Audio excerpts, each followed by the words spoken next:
Hello friends, तो आज हम लोग सीखने वाले हैं operation research subject, that is OR subject का हमारा एलपीवी मॉडल फॉर्मुलेशन चालू था, है ना। तो उसमें आज हम लोग देखेंगे ग्राफिकल मेथड देखने वाले हैं हम लोग, है ना। तो ग्राफिकल मेथड का आज प्रॉब्लम नंबर 1 देखेंगे। फर्स्ट प्रॉब्लम देखने वाले हैं हम लोग। तो बोर्ड पे जैसे प्रॉब्लम यहाँ पे लिखा हुआ है, solve the following LPP using graphical method, है ना। ये प्रॉब्लम का स्टेटमेंट है और उसके इक्वेशन दिया। देखो maximize z is equal to कितना है, 12x1 प्लस 16x2। मैक्सिमाइजेशन का प्रॉब्लम है और डायरेक्ट इक्वेशन दिया सब्जेक्ट टू दो कंस्टेंट है हमारे, 10x1 plus 20x2 less than और equals to 120, then 8x1 plus 8x2 less than और इक्वल्स टू 80, और वो x1 x2 should be greater than और इक्वल्स टू 0 होना चाहिए। नॉन नेगेटिव हमारा अप्रोच होता है। तो चलो स्टार्ट करते हैं प्रॉब्लम। तो सॉल्यूशन को स्टार्ट करते हैं हम लोग। सॉल्यूशन में सब में पहले क्या करना है, देखो मैं बताता हूँ।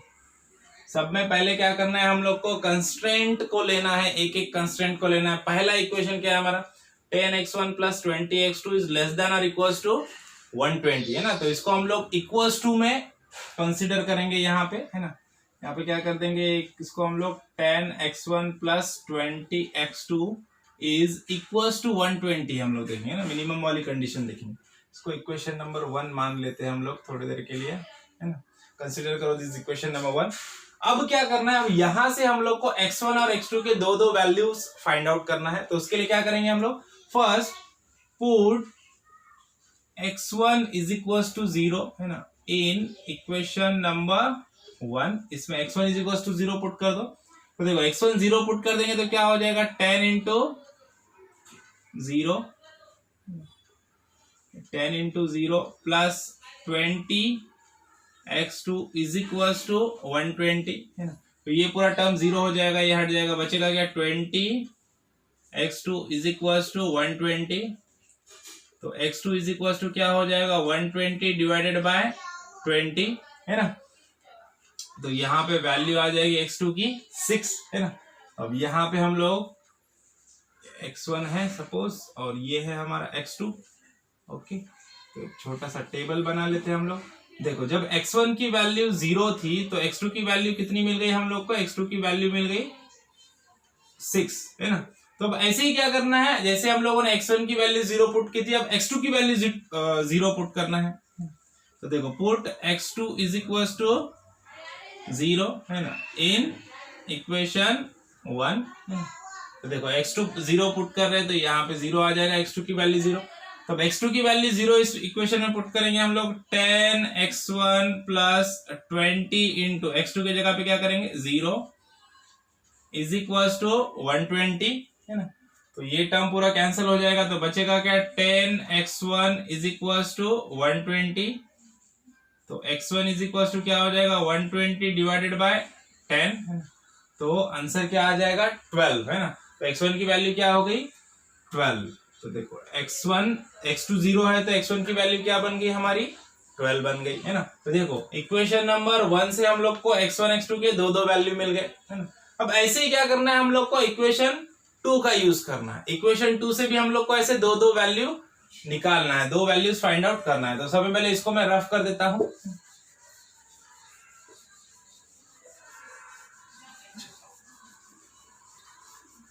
सबसे पहले इक्वेशन नंबर 2 हमारी हम लोग यहाँ पे लिख लेते हैं। इक्वेशन नंबर 2 क्या है हमारा, 8x1 plus 8x2 less than और इक्वल टू 80 है। तो यहाँ पे हम लोग क्या करेंगे, इज इक्वल टू 80 ले लेंगे, है ना, मिनिमम अप्रोच, है ना। अब यहाँ पे हम लोग को क्या करना है, वापस x1 is equal to 0 put कर दो पहले, ना, put x1 is equal to 0 in, ये इक्वेशन को नंबर 2 नाम दे दो, इन इक्वेशन नंबर 2, है ना। तो अब x1 is equal to 0 put कर देंगे तो ये क्या हो जाएगा, 8 into 0 plus 8x2 is equal to 80, है ना। तो देखो x2 इज इक्वल टू क्या हो जाएगा, x2 is equal to 80 upon 8, है ना। तो x2 की वैल्यू कितनी आ जाएगी, x2 की वैल्यू आ जाएगी 10, है ना। ये इक्वेशन नंबर 1 का टेबल बन गया था। ऐसे इक्वेशन नंबर 2 के लिए अलग से टेबल बना लेंगे हम लोग।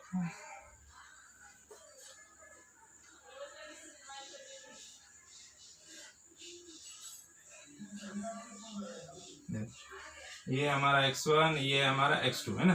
जब x1 की वैल्यू 0 पुट किया हम लोगों ने सेकंड इक्वेशन में, तो x2 का वैल्यू कितना मिल गया, 10 मिल गया।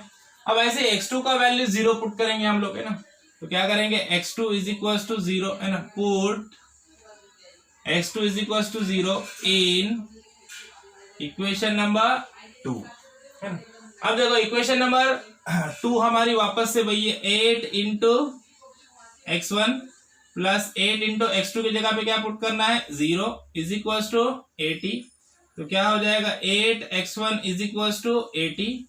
तो x1 इज इक्वल टू क्या हो जाएगा, 80/8 दैट इज 10, है ना।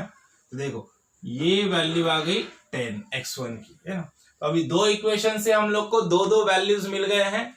तो अब क्या करना है, अब ग्राफ पेपर की तरफ बढ़ना है। अब अपने को क्या करना है, ग्राफ पेपर का यूज करके हम लोग को यहाँ पे फिजिबल एरिया फाइंड आउट करना होता है। ये क्या होता है फिजिबल एरिया और कैसे ग्राफ का यूज करना है, ये हम लोग अभी देखेंगे, है ना।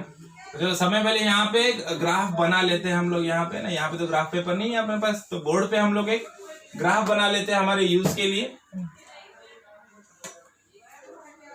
स्केल का यूज करेंगे।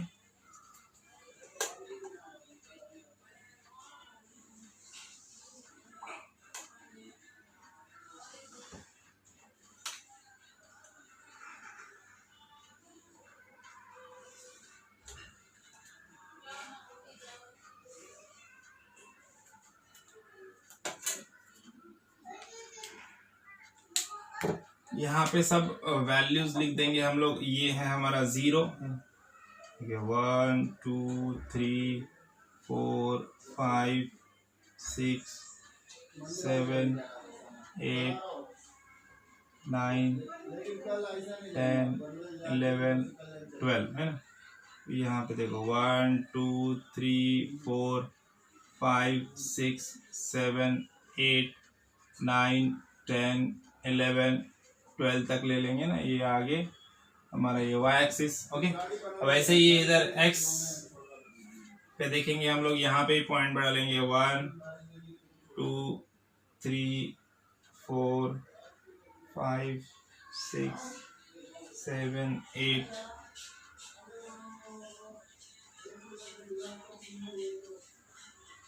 7 8। अभी इसको रफ करना पड़ेगा हम लोग को। यहाँ पे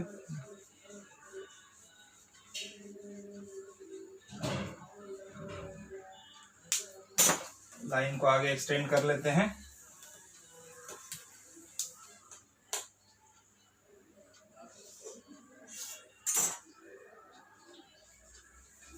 एक्स एक्सिस है हमारा, ओके।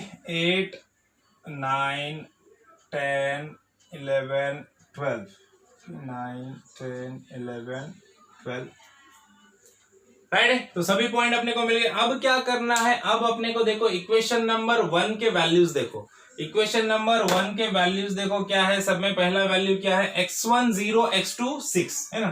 पहला वैल्यू क्या है, x1 0 और x2 क्या है, 6 है। तो ये वैल्यू हम लोग यहाँ पे इसका पॉइंट लोकेट करते हैं। x1 0, x1 मतलब x एक्सिस पे 0 मतलब ये वाला है ना। तो x2 कितना है, x2 मतलब y एक्सिस पे कितना है, 6, है ना। तो y एक्सिस पे 6 मतलब यहाँ पे इधर किधर पॉइंट आ जाएगा ना। यहाँ के कोऑर्डिनेट हो गए 0,6 बराबर 0,6। यहाँ पे एक पॉइंट मिल गया। अब ऐसे ही दूसरा वाला पॉइंट लोकेट करो, क्या है 0,12, है ना। मतलब x का 0 और 12,0 मतलब x का 12 मतलब ये यहाँ पे आ गया ना। और y का 0 मतलब यहीं पे पॉइंट रहेगा। तो इसके कोऑर्डिनेट क्या हो जाएंगे, 12,0। ये एक पॉइंट मिल गया। देखो दो पॉइंट हम लोग को यहाँ पे मिल गए ना। अब दो पॉइंट मिल गए तो दोनों पॉइंट में से पास होने वाली लाइन यहाँ पे हम लोग को ड्रॉ करना है।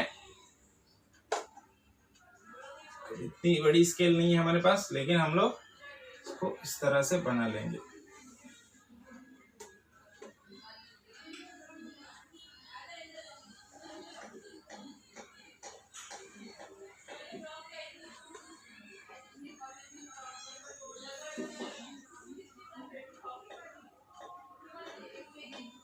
देखो तो ये लाइन हमारी ड्रॉ कर दिया हम लोगों ने। और ये लाइन क्या रिप्रेजेंट कर रही है, ये लाइन हमारी रिप्रेजेंट कर रही है इक्वेशन नंबर 1 को, है ना। तो this line represented equation number 1। ये इक्वेशन नंबर 1 के लिए या फर्स्ट कंस्ट्रेंट की हमारी ये लाइन है, इक्वेशन नंबर 1 को रिप्रेजेंट कर रही है। अभी ऐसे हम लोग को दूसरे इक्वेशन जो सेकंड इक्वेशन थी हमारी उससे भी हम लोग को 2 पॉइंट मिलेंगे और एक लाइन मिलेगी। सेकंड इक्वेशन जो थी, सेकंड इक्वेशन के कोऑर्डिनेट क्या कहते हैं हमारे, 0 तो यहाँ पे 10 था और इधर 0 तो यहाँ पे भी 10 था, है ना, 0 10 0 10 था, 10 10 के वैल्यू आए थे 2, है ना, तो ऐसे ही था सेम। ओके, तो अब देखो, अब यहाँ पे पहला x0 y10 है, x0 y10 कहाँ पे आएगा पॉइंट, देखो x0 और y का कितना है 10 है, मतलब ये यहाँ पे इधर पॉइंट आ जाएगा, ये कोऑर्डिनेट रहेगा 0,10, यहाँ पे एक पॉइंट आ गया। अब दूसरा पॉइंट क्या है 10,0, 10 का मतलब x10 मतलब ये यहाँ पे आ गया 10 और y0, तो 10,0 ये पॉइंट यहाँ पे आ जाएगा, है ना। अब ये दोनों पॉइंट को अगर हम लोग ज्वाइन करते हैं तो यहाँ पे हम लोग को एक लाइन मिल जाएगी जो रिप्रेजेंट करेंगी हमारा सेकंड कंस्ट्रेंट को।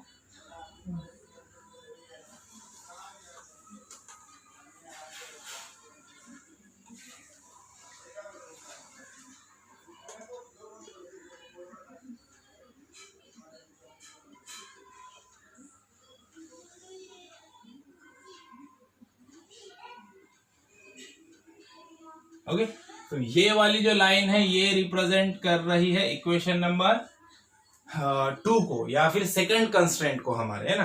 तो ऐसे 2 लाइंस हम लोग को मिल गई यहाँ पे। अब देखो, अब फिजिबल एरिया क्या होता है, किसको बोलते हैं फिजिबल एरिया? फिजिबल एरिया मतलब एरिया के फॉर्म में रिप्रेजेंट कर रहे हैं हम लोग प्रॉफिट को, इक्वेशंस को। तो अब देखो फिजिबल एरिया कैसे निकालना है। फिजिबल एरिया निकालना एकदम सिंपल है, कुछ भी नहीं है। देखो क्या करना है, अभी अपने को देखना है पहली इक्वेशन हमारी पहली इक्वेशन को रिप्रेजेंट कर रहा है हमारा फर्स्ट लाइन, है ना, ये वाला लाइन। ओके, अब ये वाले लाइन में अगर आप ध्यान से देखोगे, ये इक्वेशन को हम लोग इज इक्वल टू लिया था, लेकिन इज इक्वल टू में था क्या, वो नहीं था। वो क्या था, लेस देन और इक्वल टू 120, मतलब लेस देन और इक्वल टू है। लेस देन और इक्वल टू मतलब उससे कम होना चाहिए, है ना, उसके बराबर होना चाहिए, उससे कम होना चाहिए ना। अब ये लाइन से कम मतलब, अब ये लाइन से कम जो एरिया रहेगा, ये लाइन से कम जो एरिया रहेगा वो किधर रहेगा, 0 की तरफ, है ना। 0 की तरफ आएंगे तो एरिया कम कम होगा, अब इधर से ऊपर जाएंगे तो एरिया बढ़ता जाएगा, है ना।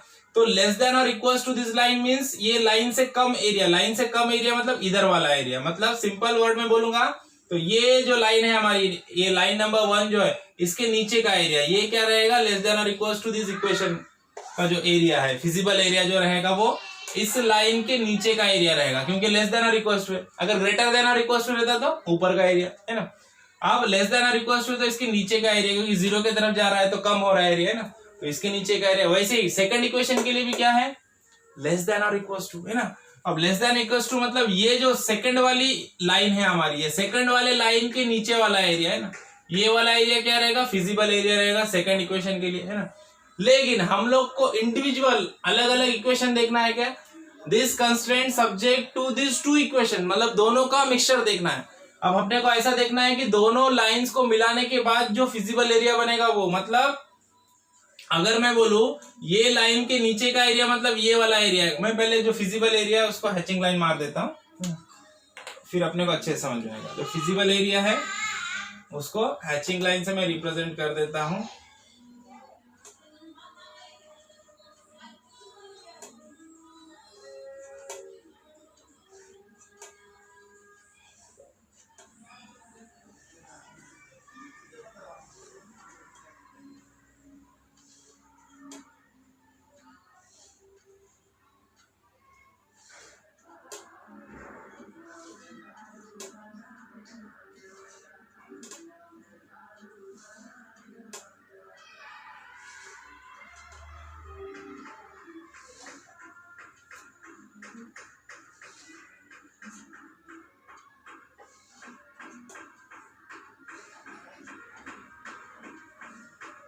ओके, अब जितना हैचिंग लाइन मैंने मारा है रेड मार्कर से वो हमारा फिजिबल एरिया है। अब आप बोलोगे सर फिजिबल एरिया ये है, तो आप तो बता रहे थे अभी कि जो इक्वेशन नंबर 1 है उसके नीचे का एरिया, ये जो लाइन है, ये लाइन के नीचे तो ये भी एरिया आएगा, ये वाला, है ना, ये वाला एरिया भी तो आएगा। ये वाला एरिया क्यों नहीं लिया, अगर मैं ये लाइन के नीचे आ रहा है बोल के ये एरिया लेता था तो ये जो सेकंड इक्वेशन है, सेकंड इक्वेशन की लाइन ये है ना, लेकिन इसके नीचे का इसके अगर ये मैं एरिया लूंगा तो ये एरिया अगर देखा जाए तो इस लाइन के ऊपर का एरिया है ना, इसके ऊपर का एरिया है ना, तो फिर ये कंडीशन को प्रॉपरली सेटिस्फाई करता था क्या, लेस देन लेस देन और इक्वल टू दिस लाइन, मतलब इस लाइन के नीचे का एरिया, इस लाइन के नीचे का एरिया ये है ना। अगर इस लाइन के नीचे का एरिया देखा तो ये भी आएगा, लेकिन ये लाइन के ऊपर का है वो एरिया, है ना, इस लाइन के ऊपर का, इसलिए ये एरिया हम लोग नहीं ले सकते, है ना। उसी तरह से अगर सेकंड वाली लाइन को हम लोग देखेंगे तो इसके नीचे का एरिया में ये सब आएगा एरिया, ये पूरा एरिया आना चाहिए ना, लेकिन ये एरिया क्यों नहीं आ रहा है? जब हम लोग दोनों इक्वेशन को मिक्स देखेंगे तो ये वाली लाइन जो है, ये वाली लाइन के नीचे का एरिया ये है, अगर ये एरिया लेंगे तो इस लाइन के ऊपर का एरिया मिल जाएगा अपने को, है ना, मतलब ये ग्रेटर देन और इक्वल टू जैसा हो जाएगा इसके लिए, है ना।